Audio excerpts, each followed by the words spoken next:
예, 원재입니다. 오늘은 좀 이제 무거운 거에 대해서 얘기하지 말고 특정 주제 그런 것을 가지지 않고 그냥 생각나는 대로 얘기해 봤으면 좋겠는데, 어, 뭐, 되게 흔한 말이죠. 선택과 책임. 이것에 관한 한번 이야기를 해보도록 하겠습니다. 예전에 수담에 이제 어떤 스님 한 분이 찾아오셨어요. 그러니까 막 수계를 하고 예비승려라고 하거든요. 구족계를 받기 전에 이제 4년 동안 이제 기본 교육 과정을 거쳐야 돼요. 조계종에서 출가를 하면요. 그 예비승려 사민이 스님이 한 분 찾아오셨어요. 그러니까 이제 뭐 인사를 하니까 뭐 다른 스님께서 이제 모 스님이 이렇게 말씀하시는 거예요. 이렇게 강원을 졸업하고 그 다음에 유럽 가고 그 다음에 뭐 하고 뭐 하면 딱 10년이 잡히니까 그렇게 살라고 이제 딱 인생의 어떤 향방, 수행의 방식을 다 정해 주시는 거예요. 그래서 그런데 이제 제가 거기서 무슨 말을 했냐면은 이제 그렇게 인생을 이제 결정 지어 주시는 스님께 이제 아니 그냥 냅둬요. 자기가 알아서 살겠지요. 그래서 이렇게 얘기를 했어요. 스님으로서 어떻게 살아야 될지, 이렇게 살고 저렇게 살아야 될지라는 방식이 정해지지 않았어요. 아유, 저는 세계일주 갔다 왔어도 그냥 나름대로 잘 살고 있는데요. 반드시 어디 가야 된다, 무엇을 해야 되고 어떤 과정을 몇 년 동안 치러내야지만 중놀이를 할 수 있다. 저는 그렇게 생각하지 않아요. 이게 우리가 기본 교육 과정을 네 가지 중에서 강원, 기본선언, 승가대, 동국대에서 정할 수 있는 것처럼 자기가 선택해서 자기 인연에 맞게끔 공부하면 돼요. 그 다음에 이제 선언을 할지, 아니면 경전 공부를 할지, 아니면 연불언을 할지, 아니면 포교 활동을 하게 될지는 자기 어떤 기질과 선택에 의해서 결정되는 것이지, 누군가가 결정해 주는 게 아니에요. 이건 너무 당연한 일이에요. 근데 어떤 분들께서는 이걸 해야 되고 저걸 해야 되고 이 과정들이 마치 있는 것처럼 그렇게 생각하는 분도 계세요. 그런 분이 계셨다면은 저 같은 사람이 나올 수 있었을까요? 세계일주 하면 저 놀러 가는 건데. 그리고 절대로 나올 수가 없죠. 자기 선택의 자유를 사실은 인정해 주는 게 맞다고 생각하고 있고, 그 선택에 대한 책임을 가르치는 게 어떻게 보면 가장 기본적인 사항 같아요. 나이도 30 넘고 했으면 20대도 아니고 30 넘었으면 자기 인생 자기가 책임져야 되거든요. 당연히 40 넘었으면 이미 그것이 어느 정도 진짜 터치가 안 들어갈 정도로 자기 스스로 완숙해야 되고, 50 넘으면은 더 이상은 그 터치의 문제가 아니죠. 누군가를 제대로 가르칠 수 있을 정도의 역량이 구비가 되어야 하는 측면도 있는 거예요. 그래서 저는 이제 그 사민이 스님 왔을 때도 그냥 자기 인생 자기가 살게 선택하게 놔둬야 된다고 저는 그렇게 이제 생각을 했고, 그렇게 의견을 말한 거죠. 거기에 대해서 이제 다른 말씀은 없으셨어요. 그런데 이 선택과 책임, 선택은 분명히 자유죠. 그러나 이 자유가 끝이 아니라 그 자유롭게 선택한 사항에 대한 책임이라는 또한 의무가 들어가게 되어 있어요. 이 두 가지가 어떻게 보면 다른 유명한 분들께서 성현들께서 아니면은 법륜스님이나 이제 다른 이제 선지식께서 다른 일반인 분들도 그렇고 너무나도 기본적으로 중요한 사항이라고 말씀해 주시는 거예요. 저도 이 기본이 가장 중요하다고 믿고 있고요. 부모와 자식 사이에도 그래요. 부모가 자식의 삶을 선택해 주는 것이 아니라 자식이 바른 선택을 할 수 있게끔 안목을 가르쳐 주는 게 어떻게 보면 부모 역할인 거예요. 그러니까 자식의 삶을 대신 살아주는 게 아니잖아요, 절대로. 자기의 마음대로 이제 자식을 통제할 수 있는 것도 아니고, 그런 이제 안목으로서 선택하겠고, 그 선택에 대한 책임을 가르치는 게 어떻게 보면 부모의 역할인데, 설령 자식이 약간 좀 잘못된 선택을 하더라도 그 착오와 고생을 통해서 또한 얻는 바는 있거든요. 그래서 저는 잘못된 선택을 하더라도 그건 나쁜 거라고 보지 않습니다. 그것 또한 인생을 살아가기 위한 자량으로서 이제 커질 수 있는 가능성이 있기 때문에, 그리고 젊을 때 10대, 20대 뭐 이때는 약간 실수를 할 수도 있어요. 저도 실수를 많이 했었던 것 같고, 그런 실수들에 대한 성찰을 통해서 자기 경험을 약간 이제 기반을 잘 다져갈 수 있었던 것 같기도 해요. 그러니까 부모는 어떤 선택의 폭을 제시해주고, 그것에 대한 자식이 선택을 한다면은 그것을 적극 지원해 준다든지 뒤에서 이제 배려해 준다든지 하는 게 부모의 역할이 아닐까 하는 생각이 들어요. 물론 이제 스님이 부모도 안 되어 봤는데 이런 그런 말을 어떻게 하느냐라고 말하실 분도 계실지 모르겠지만은 제가 말씀드린 것은 어떤 부모라는 특정 상황에서 있는 게 아니라 사람과 인생 그리고 관계의 기본 원리에 가는 것들이에요. 저는 이 기본 원리는 부모가 되든 되지 않든 사람 사이에서 또 세상의 일에서 누구나 알 수 있고 누구나 다질 수 있는 것이라고 생각을 해요.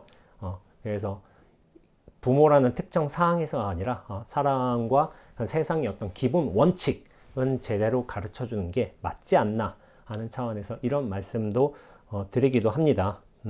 그런데 이제 선택과 책임이라는 게 어떤 기본의 원칙이지만은, 그런데 이제 그런 선택할 수 있는 안목이 없는 경우에는 아무래도 누구한테서 뭘 배우거나 스스로의 노력으로서 어떤 가르침을 얻는 경우도 있죠.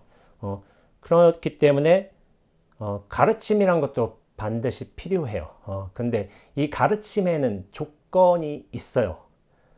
어떤 가르침을 받고자 하는 사람의 스스로의 어떤 열망이 있겠고, 아니면은 가르침을 주는 사람과 가르침을 받는 사람과의 어떤 관계성이란 게 있어요. 관계성이 없으면은, 그리고 가르침을 원하고자 하는 사람이 열망이 없으면 이 가르침의 관계는 성사되지 않습니다.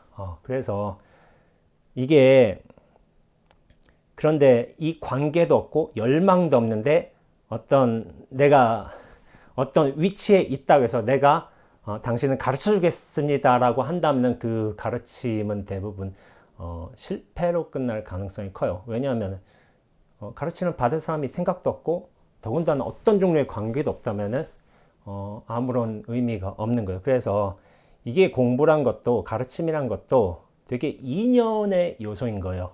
어떤 인연이 잘 들어맞아야지. 그렇지만 그럴 때야 가르침이 인연에 맞게끔 확 들어오고 그것이 나의 삶으로 잘 이제 어떤 원리로 잘 들어가서 삶으로 잘 체화될 수 있는 거예요. 그래서 저 같은 경우에도 이런 가르침을 주신 분들이 좀 많았던 것 같아요. 제 주변에. 가장 가깝게는 저희 은사 스님, 이제 노장님, 법자전자 대종사 스님께서 제가 곁에 모시고 살면서 되게 배우는 바가 많았어요. 뭐냐면은 저희 은사 스님은 말씀을 많이 하시지는 않거든요. 되게. 그리고 말씀을 하셔도 뭐 자세하게 설명해 주진 않으세요. 그냥 툭툭 내던지듯 하시는데, 그러면 이제 그걸 제가 계속 곱씹는 거예요. 왜 저렇게 말씀하셨을까 하고서. 근데 그렇게 할 수 있던 배경에는 저희 노장님에 대한 믿음이 있었던 것 같아요. 왜냐하면 삶을 가까이서 보잖아요. 그러니까 세상에는 수많은 선지식이 계실 거죠, 분명히. 그런데 나의 선지식은 내 관계 속에서만 있는 거예요. 나와 관계가 없으면 그분이 선지식이어도 나와의 어떤 인연법이었기 때문에 선지식이 될 수는 없다는 생각이 들어요.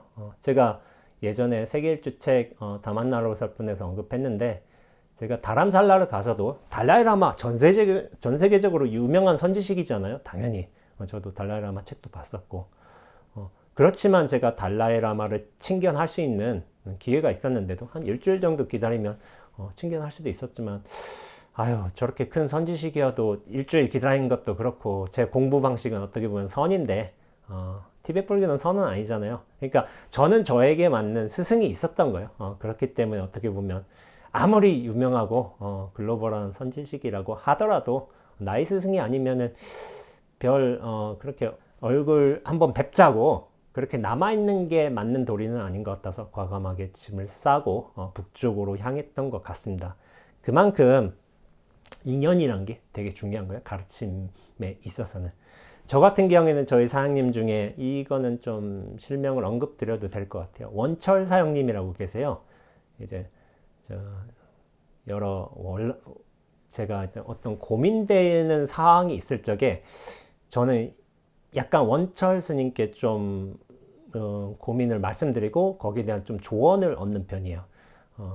개인적으로 저는 원철 스님과 그렇게 막 오랫동안 왕래하고 뭐 몇 시간 동안 대화하고 같이 살고 그러지는 않았어요. 그러나 이제 잠깐의 경험을 하고 이제 뭐 대화를 나누고 그리고 이런저런 이제 원철 스님의 또 글을 봤을 적에 굉장한 이제 믿음이 났어요. 믿음이 났고 그리고 말씀하시는 게 굉장히 단순하지만은 법의 이치에서 딱딱 들어맞는 말씀을 툭툭 던지듯 하죠. 그러니까 저는 그렇게 툭툭 던지듯 간명하게 그러면서 이치에 맞는 말씀을 하시는 분들을 좋아하는 것 같긴 해요. 그래서 원철 스님한테 약간 고민사항이 있을 적에 이렇게 말씀드리면은 되게 간명하게 정리해 주세요. 정리해 주시고 거기에 대한 어떤 뭐 저희 선택들을 이렇게 사항들을 말씀해 주시면서 그런 거예요. 무엇을 해라 마라 라고 하시진 않는 것 같고 그것에 대해서 되게 간명하게 정리를 해 주셔서 저는 원철 사장님께 좀 약간 조언을 구하고는 있습니다. 근데 이제 가끔은 그런 경우도 있는 것 같아요. 우리가 SNS라는 걸 하잖아요. SNS에는 사실 불특정 다수가 어떤 SNS 계정을 가지고 서로 경험을 공유하게 돼 있어요. 생각도 그것도 나름 인간 관계의 장이 굉장히 넓어지는 긍정적인 효과도 있는데 간혹 이제 이 어떤 관계에서의 SNS의 어떤 에티켓을 넘어서는 분들도 계세요. 너무 과도하게 타인의 삶을 평가한다든지 그거에 어떤 자신의 생각을 강요한다든지 결국 그런 분들도 계신데 그것은 좀 스스로 알아서 자제해야 되지 않을까 하는 생각이 들어요. 최근에 저 같은 경우도 이제 뭐 저에 대한 비난의 댓글이 있을 수도 있어요. 한 명이 있었던 것 같아요. 한 명. 근데 이제 구체적으로 왜 저러는지 몰라서 저 같은 경우는 손쉽게 차단을 했습니다. 왜냐하면 이유가 있어야 되는데 이유는 모르겠는 거예요. 그래서 뭐 이유까지 생각하자면은 그걸 저걸 다 이해하자면은 제 머릿속도 너무 복잡해질 것 같고 그것이 한 번 정도면 뭐 그렇다 치는데 뭐 반복이 되면은 하는 수 없이 저도 이제 SNS에서 차단을 해야 되지 않겠나라는 생각이 들어요. 근데 이제 간혹 이제 최근에 어떤 분들 그러세요. 저보고 이제 뭐 이를테면 이렇게 살지 말고 저렇게 살아라. 이건 옳고 뭐 저건 그르다. 뭐 이런 말씀을 해주시는 분도 계세요. 근데 이런 말씀을 해주시는데 그렇게 크게 와닿지는 않아요. 왜냐하면은 큰 문제가 제가 이분을 몰라요. 누군지 모르고 경험을 교류한 적도 없고 어떻게 그렇게 믿음이 형성될 어떤 뭐 구체적인 뭐가 없는 거예요. 하나도. 그러니까 제가 말씀드렸다시피 어느 종류의 가르침, 감화라는 것은 어떤 관계가 있을 때 어떤 자발적인 의지가 있을 적에 그것이 벌어지는 게 맞지 않나라는 생각이 듭니다. 그런데 아무래도 당신께서 어떤 이런 종류의 어떤 조언을 해주신다고 생각을 하시는 것 같은데 근데 안타깝게도 이제 관계라는 게 없어요. 그래서 제가 한마디 말씀드리면서 거절을 했습니다. 당신께서는 제 인생에 대해서 이런저런 평가를 하시는 것 같은데 뭐 저도 이런저런 선택을 하면서 고생하면 고생하겠고 거기서 배우는 게 있으면 또 배우겠고 그러면서 또 살아가겠죠. 근데 이제 타인의 인생을 어떤 종류의 전혀 모르는 사람이 평가하고 방향성을 정해준다는 게 저는 이해가 되지는 않거든요. 솔직히 말씀드리자면. 근데 이제 그런 전혀 모르는 사람한테 인생 방향을 설정해 주는 게 어떻게 보면 굉장히 예의에 어긋난다고도 생각을 해요. 왜냐하면 진정한 그 조언을 한다면은 사람 사이의 관계가 먼저 형성이 되어야 한다고 믿기 때문입니다. 말의 문제가 아닌 거예요. 삶과 삶으로 만나야 되는 거예요. 그럴 때야 비로소 자연스러운 관계와 감화와 가르침이 이제 전달될 수가 있는 것이죠.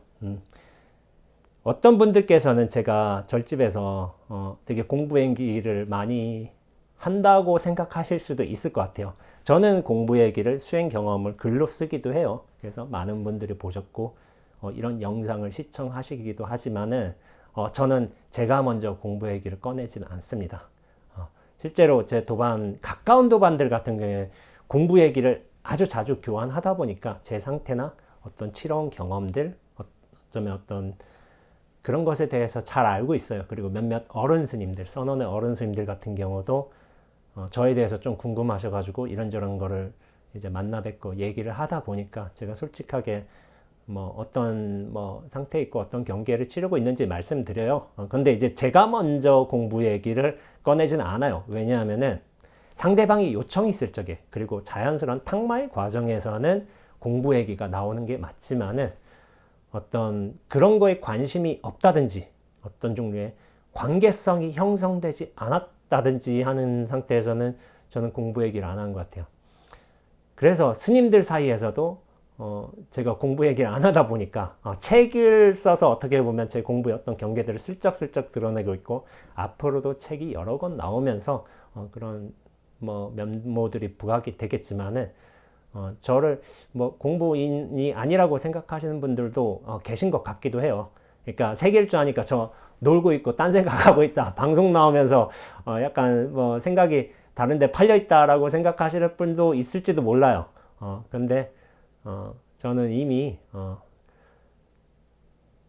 기본이 이 기본 자리가 그 무엇보다 중요하다는 것을 항상 인지하면서 저는 뭐 뻗쳐갈 걸 더 생각하는 게 아니라 이걸 어떻게 추스리고 어떻게 본 자리로 다시 언젠가 돌아가야 되겠구나, 그걸 항상 염두에 두면서 좀 살아가는 것 같아요. 어떻게 보면 65세 공직 소임해서 선언한 것도 어떻게 보면 자기 자리로 돌아가는 게 환지 못 차는 게 제일 중요하거든요. 그렇기 때문에 저는 어떤 막상 활동하고 막상 뻗쳐나가는 걸 그다지 그것만 목적이 하진 않아요. 이 근본 자리를 여의지 않는 게 가장 중요하다고 생각하고 있습니다. 제가 이제 제 공부 얘기를 스스로 먼저 꺼내지는 않지만 꺼내는 경우는 있어요. 그런 경우는 뭐냐면은 수도암에 찾아오시는 분들께서, 제 후배 스님들도 찾아오시고 다른 공부인도 계시고 아니면 책을 읽고서 여러분들이 찾아오셔서 질문을 하실 경우에는 저는 물론 제 공부나 수행의 경험들을 말씀드려요. 왜냐하면 그렇게 요청을 하시니까.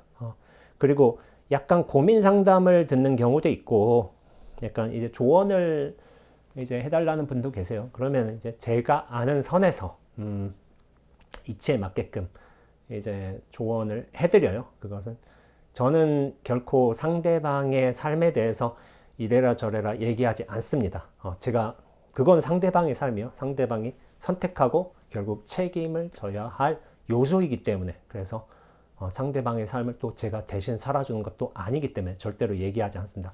그러나 요청이 들어오면은 이렇게 조언을 받고자 이 먼 곳까지 찾아오셨고, 그리고 어떤 종류의 믿음의 태도를 보이신다면 당연히 저도 제 최선의 수준에서 어떤 종류의 보시지 못한 면모들이라든지 어떤 선택의 바른 방향성에 관해서 말씀드려야 하는 게 어떤 도리이기도 하죠. 그런 요청이 있었을 때는 말이죠.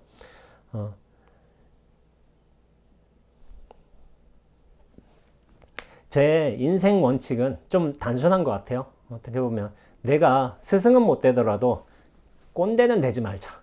이런 원칙이 좀 있어요. 그러니까 꼰대가 된다는 게 이를테면 저 같은 사람도 꼰대가 될 수 있거든요. 뭐냐면은 제가 40대에 들어섰고, 이렇게 하자면 20대의 사람들이 어떻게 보면 너무 젊고 좀 어리숙해 보이고 그럴 수도 있잖아요. 그렇지만 저는 그런 분들에 대해서도 절대로 조언을 하지 않습니다. 오실 때에만, 스스로 원하실 때에만, 그리고 믿음의 요소를 보이실 때에만 제가 조언을 해드리는 게 맞다고 생각하고 있고, 그런 요구가 없다면 말씀을 드리지는 않아요. 마찬가지로 비슷한 상황이에요. 제가 또한 이제 가지는 원칙 중에 하나는 뭐냐면, 남한테 도움은 못 주더라도 피해는 주지 말자. 약간 이런 방어적인, 어떤 의미에서 약간 소극적인 사고방식과 생활 원칙을 가지고 있기는 해요. 근데 이제 제가 이런 분 한 분을 만난 적이 있어요. 이제 본인이 스승이 되고 싶다는 거예요. 그래서 제가 물어봤어요. 왜 스승이 되고 싶은데요? 하니까 어떻게 보면 스승이 되는 게 자기 최고 목적인 거예요. 가르칠 만한 내용이 정말 있고, 그것이 훌륭한 내용들이고 어떤 삶의 모습들이 실제로 어떤 존경받을 만한 면모들이 그렇게 잘 갖추어져 있으면은 실제로 사람이 그렇게 수행을 잘해서 법의 향기가 잘 뿜어져 나오면은 사람들은 찾아오게 돼 있어요. 이건 마치 이제 뭐 흔한 비유잖아요. 꽃이 잘 이제 피고 향기가 잘 자연스럽게 나오면은 나비나 이제 벌들이 이제 모여드는 거예요. 그 향기를 맡고서. 법이란 것도 비슷해요. 법이란 것도 내가 너한테 알려주겠다 이렇게 해서 이제 법을 가르쳐 줄 수 있는 게 아닌 거예요. 어떤 그 법의 내용물들 자기가 잘 소화를 하게 된다면 그게 자연스럽게 퍼지게 되어 있습니다. 분명히 그 사람들이 요즘 사람들이 제 생각에는 굉장히 똑똑하세요. 그리고 안목이 굉장히 좋으세요.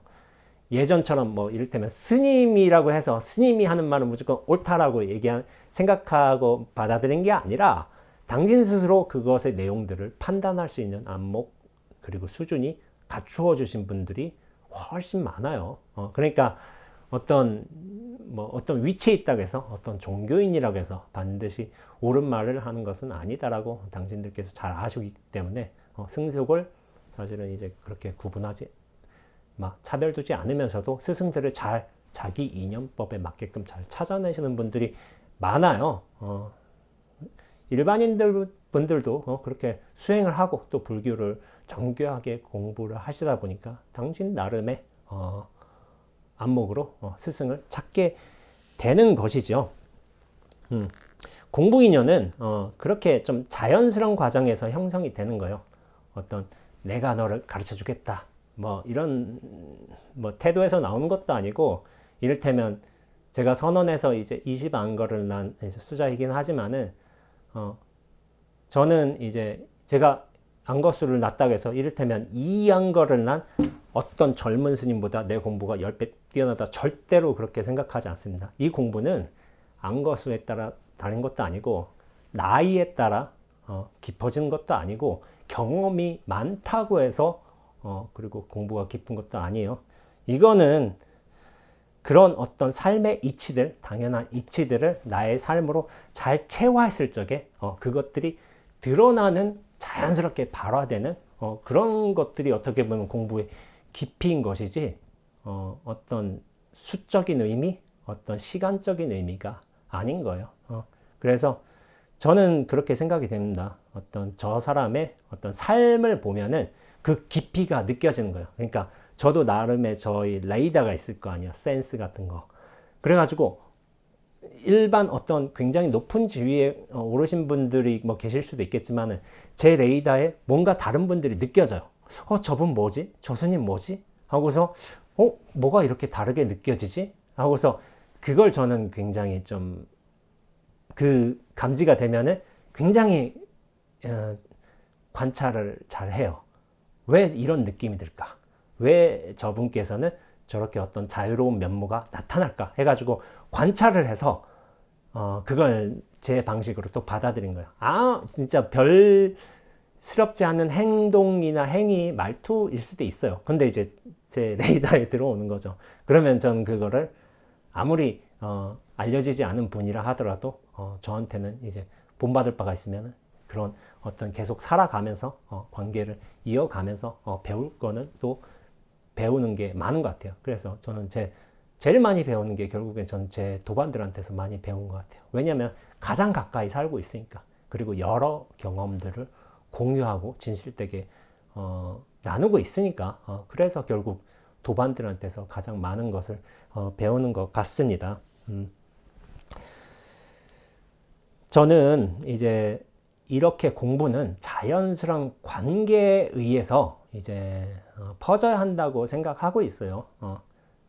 그러니까 내가 어떤 위치에 있다고 해서 어떤 종류의 자격 조건이 주어졌다고 해서 되는 게 아니라 어떤 사람들도 자신만의 기준에서 선지식을 뭐 알아볼 수 있는 안목이 충분히 갖추어져 있다고 생각을 해요.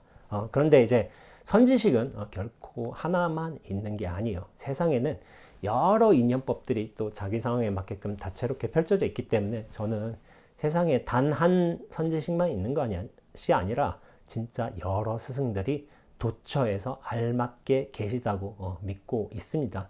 그렇기 때문에 간혹 저한테 이제 공부를 배우러 찾아오시는 분들이 계세요. 그것도 시간이 오래되다 보면 이제 법명도 주고받고 하면서 어떤 스승과 제자 사이의 인연이 형성되는 경우도 있죠. 근데 이제 제가 이런 분들한테 말씀드리는 내용이 꼭 있어요. 이런 공부의 자연스러운 인연에 의해서 제가 어떤 종류의 가르침을 주기도 하고 저 역시도 어떤 종류의 뭐 얘기도 듣기도 하고 공부가 형성이 되지만은 결코 어떤 한 사람만이 스승이라고 생각하지 않고 여러 스승들을 겪어보는 게 좋다고 말씀을 드리고 있습니다. 그리고 원재라는 어떤 스승에게서 충분히 배우고 저 스승님한테 뭐 이제 배울 만치는 다 배웠다 생각이 들면은 떠나는 것도 공부 확인의 역할 중에 하나입니다. 왜냐하면 여러 스승이 있어요. 그래서 항상 어느 정도 다 좀 알만하겠다 생각하면은 저를 떠나시라고 그렇게 좀 말씀드리기도 합니다. 왜냐하면은 자기 삶을 사는 거예요. 자기 삶을 아무리 훌륭한 스승이 있어도 어떤 사람이 스승이라 하더라도 그 사람의 삶은 그 사람의 삶이고 그 사람부터 배운 어떤 삶의 기본 원칙들 아니면 어떤 깨달음을 바탕으로 해서 나의 삶을 사는 게 결국 최종 목적인 거죠. 자기 삶을 온전하게 살고 균형 있게 살고 그리고 거기서 살림살이가 자연스럽게 펼쳐지면 당신 자신도 하나의 어떤 가풍이 되는 거죠. 그렇기 때문에 한 스승에만 의지하지 말고 그 스승으로부터 인연도 당연히 다할 때가 오기도 하니까 그럴 때면은 다른 스승을 경험해 보는 것도 좋다. 그러면서 그 원칙들이 잘 나에게 받아들여지고 그것이 나의 삶으로 잘 체화가 되면서 체화가 된다면 결국에는 이제 그때는 자기 삶이 이제 펼쳐지는 거예요. 그때는 이제 스승을 찾지 않으면서도 스스로 온전한 삶을 살 수 있는 거겠죠. 이번은 좀 간단한 말이었는데 삶에 있어서 가장 중요한 원칙 선택과 책임이요. 선택은 자유롭지만은 그 자유에는 반드시 책임이 따른다. 이 원칙이 중요한 것이고 우리가 그러면서도 배워야 할 게 분명히 있죠. 그러나 배우면은 관계성이 반드시 필요하다. 저는 요즘에 이런 생각이 들어요. 제가 꼰대 짓은 하지 말아야 되겠다. 내가 스승은 못 되더라도 꼰대는 되지 말아야 되겠다 하는 생각을 자주 하게 되는 거예요. 그래서 조심조심 하고 있습니다. 그런 면에서 여러분들 좀 단순한 얘기였지만은 이런 거에 대해서 한번 생각해 보셨으면 좋겠습니다. 예, 다음 시간에 또 다른 얘기를 한번 찾아뵙겠습니다.